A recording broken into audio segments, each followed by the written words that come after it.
Many Muslims today say that extremism and violence in Muslim societies are caused by Western powers, colonization, foreign interference, or America's policies. Yes, the West has caused real harm, but we need to be honest. The roots of internal violence in the Muslim world go back much further. They began almost immediately after the Prophet Muhammad died in 632 CE. The Muslim community faced a crisis over who should lead next. Some believed Abu Bakr, a close companion, should lead. Others supported Ali, the Prophet's cousin and son-in-law. This political split eventually became the divide between Sunnis and Shia. What followed was not peace, but civil war.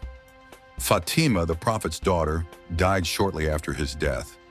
Sources disagree on details, but she died upset about her inheritance and possibly the leadership issue. Ali, her husband, later became caliph, but was assassinated in 661 CE by a radical Muslim group called the Kharijites.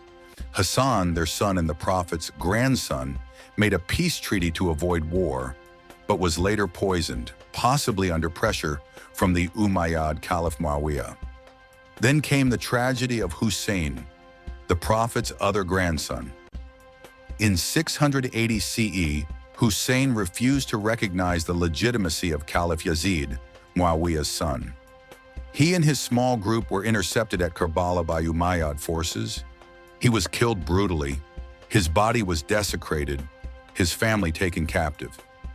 All of this violence was carried out by other Muslims, not foreign invaders, not Western powers. These were early Muslims, leaders and soldiers of the first Islamic State, killing the Prophet's own family. If Muslims were willing to fight and kill over power just one generation after the Prophet, what do you think happened to non-Muslims under Islamic rule? There were peaceful periods. Many Christians and Jews lived under Muslim governments and paid the jizya tax. But there were also massacres, forced conversions, and suppression, like the execution of the Banu Qurayza tribe in Medina, or brutal wars of expansion under later caliphs. So when people today say, everything was fine until the West showed up, I just ask, was the West there when Hussein was killed? Was America there when Muslims went to war with each other over the caliphate? It began within the early Muslim community itself, and it's a history worth facing if there's any hope for something better. This video is based on early Islamic history, drawn from multiple sources. It is for education